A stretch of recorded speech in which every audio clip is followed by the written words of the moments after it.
Duke Cassis कहता है अगर प्रिंसेस आप अलाउ करें तो मैं उसको अडॉप्ट करना चाहूँगा। तो प्रिंसेस वहीं पर खड़ी थी और वो सोचती है क्या आखिर ये यहाँ पर क्या कर रहा है ड्यूक कैसियस। तो तब एम्पर कहता है क्या ये सच है एलिना कि तुम जिसकी तरफ उंगली कर रही थी वो ड्यूक कैसिस था। वो कहती है असल में वो। तो वो सोचती है अगर मैंने इसको करेक्ट करके बैरन टाइगर की तरफ इशारा कर दिया जो सबकी नज़रों में पेरेंटल क्वालिटी से बिल्कुल खाली है तो सबको लगेगा कि मैं काइंड हार्टेड नहीं हूँ और मेरा सारा इमेज खराब हो जाएगा। वो कहती है जी फादर मैंने इनको पिक किया था, मैं ये बात कंफर्म करती हूँ। तो एम्पर कहता है ठीक है तो ड्यूक इसको अडॉप्ट करेगा। वो कहता है जी योर मैजेस्टी मैं बहुत ऑनर्ड हूँ। लेकिन वो सोचती है वैसे भी मेरा गोल यही था कि उसको यहाँ से दूर भेजना है और ड्यूक की स्टेट तो बहुत ही ज़्यादा दूर है ना। लेकिन मुझे सबसे ज़्यादा फिक्र एक बारे में हो रही है कि रोहान वहाँ पर है ड्यूक का बेटा और प्रिंसेस रोहान को बहुत ज़्यादा पसंद करती थी। लेकिन तब प्रिंसेस सोचती है फिर भी वो लोग रेबलर को अडॉप्ट करने वाले हैं, इससे कुछ चेंज नहीं होगा। मैं श्योर हूँ कि ये बेस्ट के लिए है, मेरे लिए भी और उसके लिए भी। और उसके बाद हमें हमारी रेबलर दिखा जाती है जिसको कोई कहता है आपको हिज मैजेस्टी बुला रहे हैं। वो कहती है क्या मुझे, लेकिन क्यों।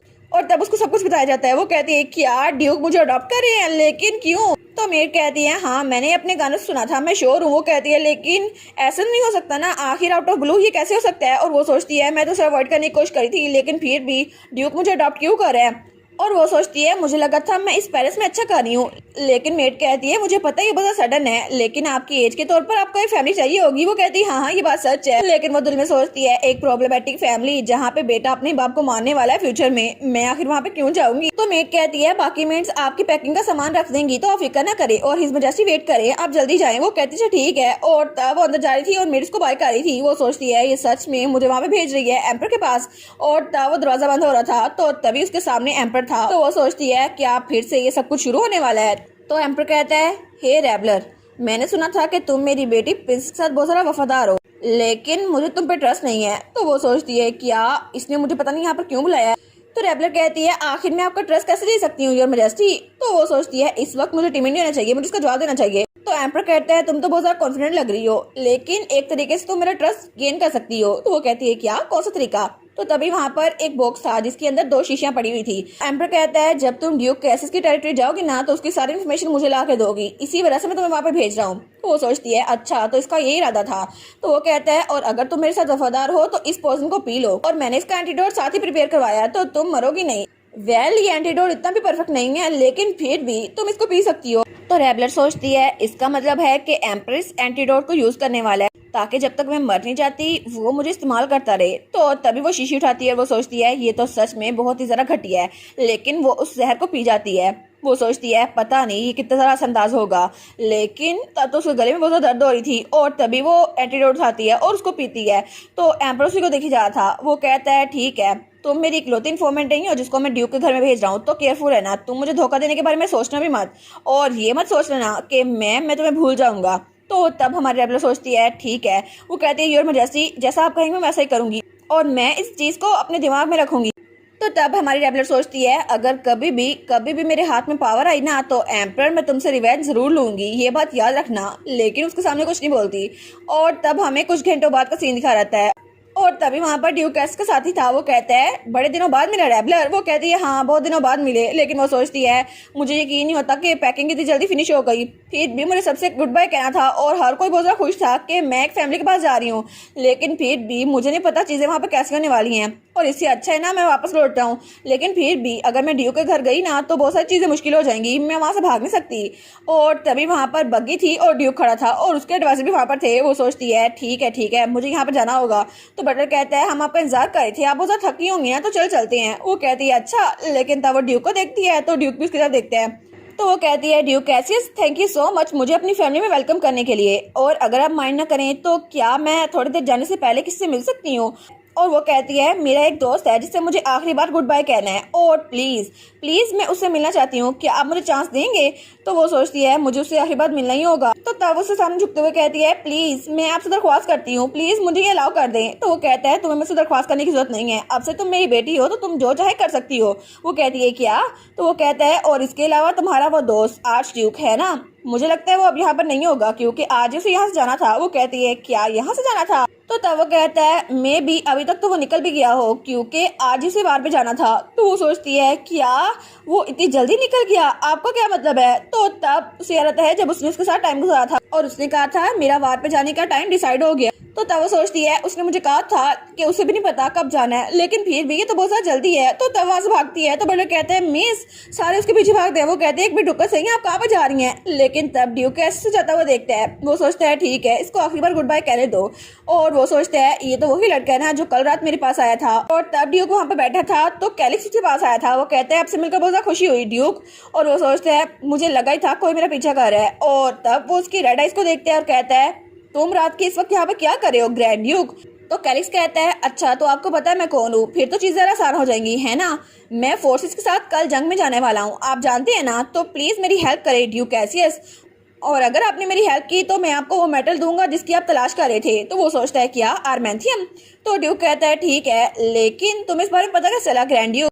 तो कैलिक्स कहता है इससे ज़रा इंपॉर्टेंट ये है कि आप मेरी हेल्प करेंगे या फिर नहीं, क्योंकि मैं वही लेजिमेट लॉयल्टी हूँ जिसकी आपको जरूरत थी। तो वो सोचता है वेल ये सही तो कह रहा है। तो तब ड्यूक कहता है तुम तो बिल्कुल छोटे से बच्चे हो। तो तब वो सोचता है लेकिन फिर भी मेरे फायदे का हो सकता है, और ये तो डायरेक्ट मेरे पास खुद आया है, और फिर भी ये एक छोटा बच्चा है जिसको एक अडल्ट की जरूरत है बिल्कुल उसकी तरह, और उसे रेबल की याद आती है। वो कहता है तुम तो बिल्कुल एक बिजी बॉडी हो। तो वो कहता है मैं ऐसा इंसान हूँ जो लोग को अकेला नहीं छोड़ता, और एम्परर चाहे तुम्हें पसंद करे ना करे लेकिन फिर भी तुम एक बच्चे हो। वो कहता है आप क्या बात करें हैं?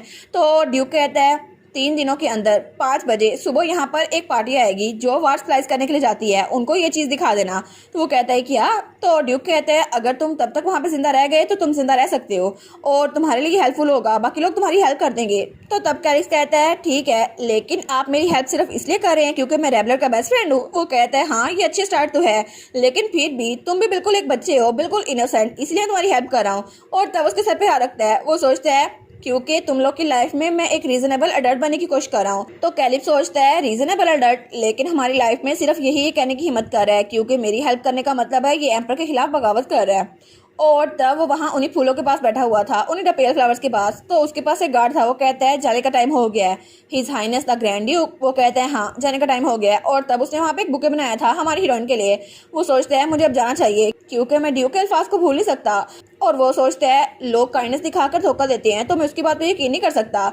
लेकिन तभी वहाँ पर उसे आवाज आती है कैलिस। तो तब वो पीछे मुड़ के देखते हैं तो वहाँ पे हमारी हीरोइन थी। वो सोचते हैं क्या ये यहाँ पर क्या कर रही है? तब वो तो भाग के आई थी, उसकी सांस फूली हुई थी। वो कहता है रेबलर तुम यहाँ पे क्या कर रही हो? वो कहती है कैलिक्स, और तभी आके उसको थप्पड़ मारती है। वो कहती है तुम इडियट, बिना बताए क्यों जा रहे थे? तुम्हें पता भी था मैं कितनी फिक्रमंद हो गई थी, और तुम ऐसे कैसे जा सकते हो? वो कहता है क्या?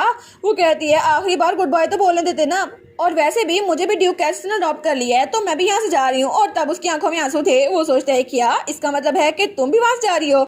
तो फिर वो कहता है लेकिन मैंने वहाँ तुम्हारे लिए कैसल में एक लेटर तो छोड़ा था ना। वो कहती है हाँ मुझे पता, मैंने देख लिया, लेकिन तुम मेरे चेहरे पे ये क्यों नहीं कह देते? वो कहता है मुझे माफ कर दो। तो वो कहती है मैंने अभी तक तुम्हें माफ नहीं किया, और वो लेटर उसको पकड़ाती है। वो कहती है ठीक है जिंदा वापस आना, ठीक है। तो वो उस लेटर को देखते हैं और वहाँ पे उसने लिखा था जब मैं वापस आऊंगा ना तो हम लोग इकट्ठे ओशन देखने चलेंगे। तो वो कहती है कैलिक्स तुम इडियट सामने नहीं कह सकते? वो कहता है हाँ। तो तब वो कहता है ठीक है मैं प्रॉमिस करता हूँ कि मैं इसको याद रखूंगा। तो वो कहता है थैंक यू रेबलर। रेबलर की आंखों में आंसू थे। वो कहती है अपना ध्यान रखना कैलिक्स। और तब दोनों आखिरी बार गले मिलते हैं। और उसके बाद सीन होता है और हमें रैबलर की बग्गी दिखा जाती है। वो सोचती है कैलिक्स के साथ रास्ता अलग करने के बाद मैं ड्यूक की स्टेट में पहुंची, और वो जगह तो बहुत ही ज़्यादा बड़ी थी। वो सोचती है मुझे लगा नहीं था कि हम लोग इतनी जल्दी गुड बाय बोल देंगे, लेकिन आई वंडर कि कैलिक्स इस वक्त तक बॉर्डर पर पहुंच गया हो। और वो सोचती है आई एम श्योर कि वो ठीक रहेगा, लेकिन फिर भी मुझे उसके बारे में फिक्र हो रही है। तो तभी वहाँ पे कोई कहता है मिस हम लोग पहुंच गए, और उसके हाथ में वही द पेल फ्लावर्स वाला थैला था। वो कहती है ठीक है। तो वो लोग कहते हैं आप बहुत थक गई होंगी ना, तो हम अभी आपको आपके रूम तक ले जाते हैं। वो कहती है थैंक यू सो मच। तो तब वहाँ से नीचे उतरती है। तो वो सोचती है मुझे एक ऐसी फैमिली ने अडॉप्ट की है जो अभी मरने वाली है, लेकिन फिर भी पता नहीं यहाँ के लोग मेरे साथ कैसे होंगे, और जैसा कुछ मैंने इंपीरियल पैलेस में सहा यहाँ पे ये ना सहना पड़े, एटलीस्ट मुझे यहाँ पे रहने के लिए स्ट्रगल ना करनी पड़े। और तभी वहाँ पर दाखिल होते ही ड्यूक कैसियस का बहुत बड़ा पोर्ट्रेट था, और वहाँ पे बहुत सारी मेड्स और सर्वेंट थे। तो सब लोग उसको वेलकम कहते हैं। वो कहते हैं हम आपका बहुत ज्यादा इंतजार करे थे मिस, आप तो बहुत ज्यादा थक गई होंगी ना, हम आपको आपका कपड़ा दिखा देते हैं। और सब लोग उसके साथ बहुत ज्यादा अच्छे थे, और सब लोग उसके साथ मुस्कुरा के बात कर रहे थे। वो कहती है क्या ये लोग इतने मुस्कुरा क्यों बात कर रहे हैं? ये तो मेरे साथ ऐसे बात कर रहे हैं जैसे ये मुझे वेलकम कर रहे हैं। इसका मतलब है कि मुझे यहाँ पर वैसे नहीं रहना पड़ेगा जैसे मैं इंपीरियल पैलेस में रहती थी। और इसी के साथ ये वाला पार्ट यहीं पर ख़त्म। तो आप लोग बताइएगा आप लोग को ये पार्ट कैसा लगा, और वीडियो को लाइक और चैनल को सब्सक्राइब लाजमी कीजिएगा। बाकी वीडियोस का लिंक भी स्क्रीन पर नज़र आ रहा होगा, तो काइंडली उनको भी चेकआउट कर लें। और thank you so much for watching my videos. Stay safe, bye bye.